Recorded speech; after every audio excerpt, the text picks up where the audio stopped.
Good morning. Myself Sunita Amrutsagar, Assistant Professor, Dr. Babasaheb Ambedkar Mahavidyalay, Pet Vadgaon, Department of Commerce. BCom Part 1st subject is Financial Accounting. In last lecture, we have seen the accounting terms and accounting definition. Today, we are going to see information about accounting definition. In order to appreciate the nature of accounting, it is necessary to understand the relevant aspect of the definition of accounting. Today we are going to see the relevant aspect of the definition of accounting. In the definition we have seen the words identification, measurement, recording, communication, organizing. What is meant by this? So one by one we will see in details. Economic event. First is economic event. It is the occurring of the consequences at a business organization which consist of transactions that are measurable in monetary terms. Monetary terms. This word is very important. Monetary terms means पैशामध्ये व्यवहार.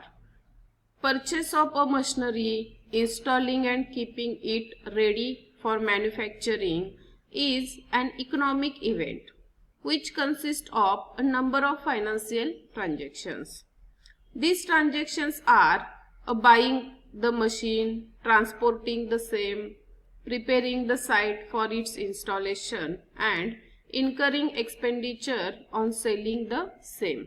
Means economic event means म्हणजे इथं असे event या transaction मध्ये financial accounting मध्ये अशा गोष्टी नोंद केल्या जातात ज्या गोष्टी पैशात आपण मोजू शकतो. म्हणजेच त्यांनी उदाहरण सांगितलंय की बाईंग द मशीन, जेव्हा आपण मशीन खरेदी करतो किंवा त्याची वाहतूक करतो, ट्रान्सपोर्टेशन करतो किंवा त्या मशीनचं इन्स्टॉलेशन करतो, त्याच्यावरती जे काही खर्च येतात ते सगळे खर्च इथं आर्थिक इव्हेंट, इकॉनॉमिक घडामोडी म्हणून आपण त्याच्याकडे बघत असतो. म्हणजे फायनान्शियल अकाउंटिंग मध्ये फक्त आणि फक्त मॉनिटरी ट्रान्झॅक्शन जे आहेत त्याच्या नोंदी केल्या जातात. फक्तच विचार केलाय, फक्तच ठराव पास केलाय मशीन खरेदी करायची आहे, तर अशा व्यवहाराचं रेकॉर्डिंग त्याच्यात होणार नाही अकाउंटिंग मध्ये. ऍक्च्युअली जेव्हा आपण परचेस करतो, त्याचं बिल पे करतो, तेव्हा त्याचं रेकॉर्डिंग तिथं केलं जातं. Next concept is identification. Means what? Identification implies determining what transactions are to be recorded. Items of financial character are to be recorded. For example, goods purchased for cash or on credit will be recorded. Items of non-financial character such as changes in managerial policies, etc. are not recorded in the books of account. So, in the books of accounting, here only monetary transactions are recorded and non-financial character means what? तर इथं माल खरेदी केला, मग तो cash असेल किंवा credit असेल, तर त्याची नोंद इथं अकाउंटिंग मध्ये केली जाते. पण त्यांनी असं म्हणलं की non financial character such as changes in managerial position, म्हणजे मॅनेजर कोण आहे, मॅनेजरची पोझिशन चेंज झाली असेल किंवा त्यांचं कार्यकारी मंडळ आहे, संचालक मंडळ आहे, त्यातल्या व्यक्तींच्या जर जागा बदलल्या असेल, सचिव बदलला, अध्यक्ष बदलला, तर दिस इज नॉट फायनान्शियल किंवा मॉनिटरी टर्म्स नाहीये. हे नॉन फायनान्शियल टर्म्स आहे, नॉन फायनान्शियल कॅरेक्टर्स आहेत. मग अशा गोष्टी ज्या आहेत त्या गोष्टी अकाउंटिंग मध्ये रेकॉर्ड केले जात नाही. म्हणजे काय रेकॉर्ड करायचं आणि काय नाही रेकॉर्ड करायचं ते इथं आयडेंटिफिकेशन करून जे मॉनिटरी आहे त्याचीच नोंद इथं केली जाते. Next one is measurement.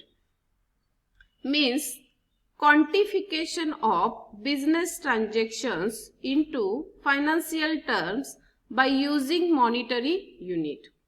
If an event can not be quantified in monetary terms, it is not considered fit for recording in the books of the firm. बघा पुन्हा इथं मॉनिटरी टर्म्स आलेले आहेत. That is why important items like appointment, signing of contract etc. are not shown in the books of account. बघा appointment केली एखाद्याची तर ते काही मॉनिटरी नाहीये, तर जेव्हा त्याचं पेमेंट होईल तेव्हा त्याचं रेकॉर्डिंग मॉनिटरी मध्ये होईल किंवा कॉन्ट्रॅक्ट साइन केला त्याच्या नोंदी अकाउंटिंग मध्ये केल्या जात नाहीत. Next is recording. Having identified and measured the economic event in financial terms, these are recorded in the books of accounts in monetary terms date wise. The recording of the business transactions is done in such a manner that the necessary financial information is summarized according to well established accounting practice. यामध्ये accounting practice मध्ये काय केलं जातं, जे काय transaction जे काय व्यवहार घडतात त्या व्यवहाराची चांगल्या प्रकारे नोंद केली जाते आणि डेट वाईज इथं त्याची नोंदणी केली जाते. Next is communication. The economic events are identified, measured and recorded in such a manner that the necessary relevant information is generated and communicated in a certain form to the management and other internal and external users of information. The financial information is regularly communicated through accounting report. हा भाग महत्वाचा आहे.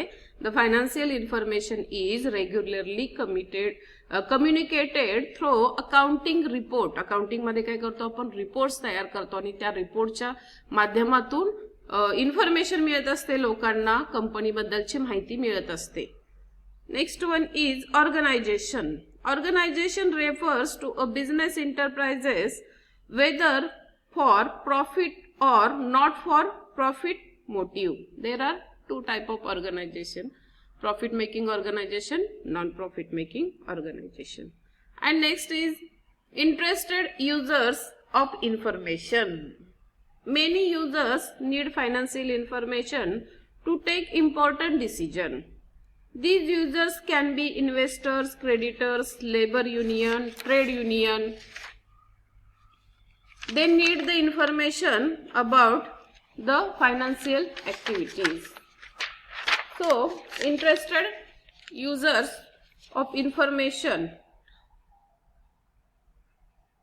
Who is the interested users? We have seen the investors, creditors, labour union, trade union, association. Accounting का, account आपण का करत असतो, तर जे थर्ड पार्टीज आहेत त्यांना जर आपल्या कंपनीमध्ये इन्व्हेस्टमेंट करायची आहे तर ती इन्व्हेस्टमेंट करण्यासाठी किंवा जे क्रेडिटर असतील किंवा लीडर लेबर युनियन असतील तर त्यांना कंपनीचा व्यवहार कशा प्रकारे चाललाय हे अकाउंटिंग इन्फॉर्मेशन किंवा अकाउंटिंग मधून जे काही रिपोर्ट तयार करतो आपण, प्रॉफिट लॉस अकाउंट तयार करतो, बॅलन्स शीट तयार करतो आणि त्या बॅलन्स शीट वरून त्यांना कंपनीची पोझिशन कळत असते.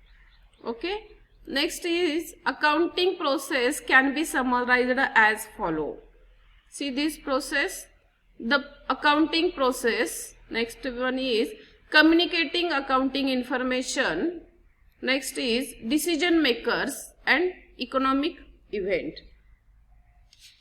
तर याच्यामध्ये आपण बघितलं की अकाउंटिंगची जी प्रक्रिया आहे या प्रक्रियेमध्ये काय केलं जातं, अकाउंटिंग प्रोसेस मध्ये आपण बघितलंय सुरुवातीला इकॉनॉमिक इव्हेंट आहेत, आयडेंटिफिकेशन, मेजरमेंट, रेकॉर्डिंग हे सगळं केलं जातं आणि त्या माध्यमातून कम्युनिकेटिंग अकाउंटिंग इन्फॉर्मेशन, अकाउंटिंगचा डेटा तयार केला जातो, अकाउंट तयार केलं जातं आणि त्याची माहिती दिली जाते आणि त्या माहितीच्या आधारे डिसिजन मेकर्स ठरवत असतात की काय करायचं, या कंपनीत इन्व्हेस्टमेंट करायची किंवा नाही करायची, किंवा इंटरनल जे कंपनीचे असतात ओनर्स त्यांनाही कळतं की कंपनीची पोझिशन काय आहे. तर या सगळ्या गोष्टी ज्या आहेत त्या याच्यामधून आपल्याला समजत असतात. त्यानंतर सगळ्यात महत्त्वाचा जो भाग आहे तो branches of accounting. There are 5 branches of accounting. In our syllabus only mention 3 branches, पण broadly we can see the 5 branches of accounting. First branch is financial accounting and in this BCom part first we are going to learn financial accounting, this branch. Another is cost accounting, management accounting, tax accounting and social accounting. So first one is financial accounting. What is meant by financial accounting? It is concerned with recording the transaction of financial character, summarizing and interpreting them, and communicating the result to the users. It ascertains profit earned or loss incurred during a period. See this carefully. It ascertains profit earned or loss incurred during a period, usually 1 year as accounting year, and the financial position as on the date when the accounting period ends. It can provide financial information required by the management and other parties. The word accounting and financial accounting are used interchangeably. At present, we are concerned with financial accounting only. Okay. तर लक्षात आलं का? Financial accounting मध्ये काय केलं जातं? It ascertain profit earn और loss incurred एका विशिष्ट वर्षामध्ये 1 इयर अकाउंटिंग इयर जे म्हणतो त्यामध्ये प्रॉफिट झालेला आहे की लॉस झालेला आहे हे शोधलं जातं. आणि it can provide financial information required by management and other parties. Financial information जी आहे ती इथं तयार केली जाते. ती इंटरनल आणि एक्सटर्नल युजरसाठी त्याचा वापर होत असतो. This is financial accounting. Next branch is cost accounting. It analyzes the expenditure so as to ascertain the cost of various products manufactured by the firm and fix the prices. It also helps the controlling the cost and providing necessary costing information to management for decision making. बघा, cost of various product इथं काय केलं जातं? Cost accounting मध्ये per unit cost किती येतं एखादं production करण्यासाठी त्याची एका नगामागे किती किंमत येते ती किंमत इथं शोधली जाते. आणि it also help in controlling the cost. आणि जास्तीत जास्त किंमत कशी कमी ठेवता येईल, कॉस्ट कसं कंट्रोल करता येईल, खर्च कसा कमी करता येईल, त्याचे सगळे इन्फॉर्मेशन जे आहे ते या कॉस्ट अकाउंटिंग मध्ये दिली जाते. Next one is management accounting. It is concerned with generating information relating to funds, cost and profits, etc. This enables the management in decision making. Basically, it is meant to assist the management in taking rational policy decision and to evaluate the impact of its decision and actions and the performance of various department. बघा, management accounting मध्ये काय केलं जातं तर हे जे आहे ते डिसिजन मेकिंग अकाउंटिंग आहे.